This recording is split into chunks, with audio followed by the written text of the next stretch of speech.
Hi friends, എല്ലാവർക്കും Thanseer travel and ബഡ്സിൻ്റെ പുതിയൊരു വീഡിയോയിലേക്ക് സ്വാഗതം. അപ്പോൾ ഇന്നത്തെ വീഡിയോ ചെറിയൊരു ടിപ്പ് വീഡിയോ ആണ്. ഒരു ഫുഡിൻ്റെ ടിപ്പും ഒരു ചെറിയൊരു ബേഡ്സിനെ കെയർ ചെയ്യുന്നൊരു ടിപ്പായിട്ടാണ് ഞാൻ നിങ്ങളുടെ അടുത്ത് വന്നിരിക്കുന്നത്.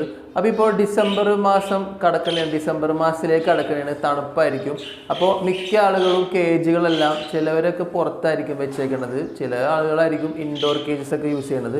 അപ്പോൾ പുറത്ത് വെക്കുന്ന കേജുകളിൽ നമ്മൾ ഈ ഒരു മാസത്തിൽ, അതായത് ഒരു മഞ്ഞ് മാസം അല്ലെങ്കിൽ ചില സമയത്ത് ഈ മഴയും കൂടിയുള്ള ടൈമാണിത്. അപ്പോൾ ഈ ഒരു കാലാവസ്ഥയിൽ ബേഡ്സിന് നമ്മൾ എങ്ങനെയെല്ലാം കെയർ ചെയ്യണം, അപ്പോൾ ബേഡ്സിൻ്റെ ഫുഡ്, അതിനെ പറ്റിയിട്ടൊക്കെ ഉള്ളൊരു വീഡിയോ ആയിരിക്കും ഞാൻ ഇന്നത്തെ വീഡിയോയിൽ ചെയ്യാൻ പോകുന്നത്. അപ്പോൾ എല്ലാവർക്കും വീഡിയോയിലേക്ക് ഒരിക്കൽ കൂടി സ്വാഗതം. അപ്പോൾ നമുക്ക് ആദ്യം ഫുഡിൻ്റെ കാര്യത്തിലേക്ക് പോകാം. അപ്പോൾ തണുപ്പ് കാലത്ത് അല്ലെങ്കിൽ മഴ ടൈമിൽ നമ്മൾ എങ്ങനെയുള്ള സോഫ്റ്റ് ഫുഡാണ് ബേഡ്സിന് വെച്ച് കൊടുക്കേണ്ടതെന്നാണ് ഇപ്പോൾ പറയാൻ പോകുന്നത്. എഗ് ഫുഡ് ഞാൻ ഒരുപാട് വീഡിയോസൊക്കെ ചെയ്തിട്ടുണ്ട്, പക്ഷേ അതിൽ നിന്നൊക്കെ ചെറിയൊരു വ്യത്യാസമുണ്ട്. ഈ ഒരു ഫുഡിന് എഗ് ഫുഡ് ഇത് ചെറിയൊരു വ്യത്യാസപ്പെടുത്തിയിട്ടാണ് ചെയ്തേക്കുന്നത്. അപ്പോൾ ഇതിൽ ഞാൻ ആകെ ആഡ് ചെയ്യുന്നത് ഗോതമ്പാണ്. നിങ്ങൾക്ക് ഗോതമ്പ് മുഴുവനോടെ ആഡ് ചെയ്യാം, അല്ലെങ്കിൽ പൊടിച്ച നുറുക്ക് ഗോതമ്പായാലും നിങ്ങൾക്കത് ആഡ് ചെയ്യാവുന്നതാണ്.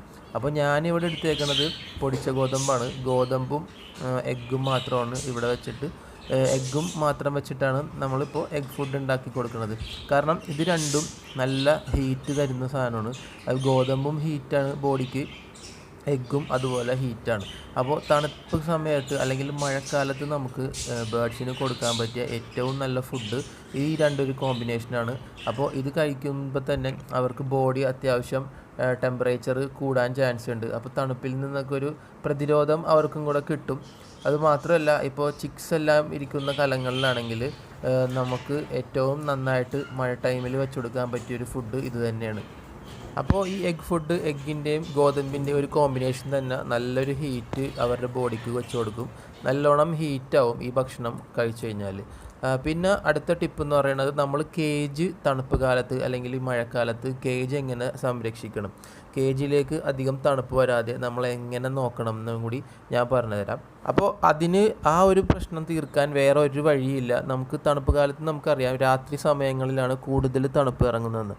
അപ്പോൾ ഈ രാത്രി കാലങ്ങളിൽ നമുക്ക് പുറത്ത് കേജ് വെച്ചിട്ടുള്ള ആളുകൾ കേജ് നന്നായിട്ട് കവർ ചെയ്ത്, കാറ്റും തണുപ്പൊന്നും കയറാത്ത രീതിയിൽ നന്നായിട്ട് കവർ ചെയ്ത് വെക്കുക.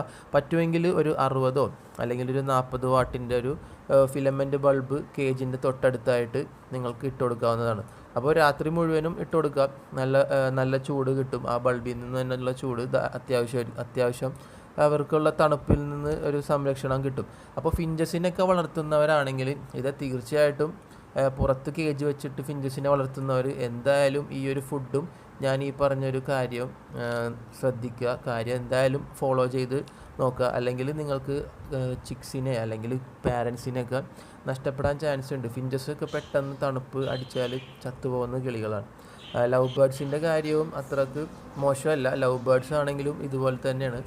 തണുപ്പിനെ പ്രതിരോധിക്കാൻ വളരെ ശേഷി കുറഞ്ഞ കിളികളാണ് ഈ ലവ് ബേഡ്സും ഫിഞ്ചസും. പിന്നെ മറ്റൊരു ടിപ്പ് എന്താണെന്ന് പറഞ്ഞിട്ടുണ്ടെങ്കിൽ, നിങ്ങൾ മഴക്കാലത്തോ അല്ലെങ്കിൽ തണുപ്പ് സീസണിൽ മാക്സിമം ബ്രീഡിങ് സ്റ്റോപ്പ് ചെയ്ത് നിർത്തുക.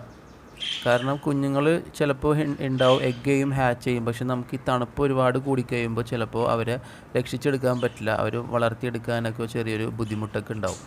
അപ്പോൾ ഓക്കെ, ഇന്നത്തെ വീഡിയോ ഇത്രയേ ഉള്ളൂ. ചെറിയൊരു വീഡിയോ ആയിരുന്നു. അപ്പോൾ വീഡിയോ എല്ലാവർക്കും ഇഷ്ടമായെങ്കിൽ വീഡിയോ ലൈക്ക് ചെയ്യുക. ചാനൽ ആദ്യമായിട്ടാണ് കാണുന്നതെങ്കിൽ ചാനൽ സബ്സ്ക്രൈബ് ചെയ്യാനും മറക്കരുത്. നിങ്ങൾക്കുള്ള ഡൗട്ട്സ് എല്ലാം കമൻറ്റ് ബോക്സിൽ ചോദിച്ചിട്ടുണ്ടെങ്കിൽ എനിക്കറിയാവുന്ന രീതിയിൽ റിപ്ലൈ തരുന്നതാണ്. അപ്പോൾ അടുത്തൊരു വീഡിയോ ആയിട്ട് കാണുന്നതുവരെ എല്ലാവർക്കും ബൈ ബൈ.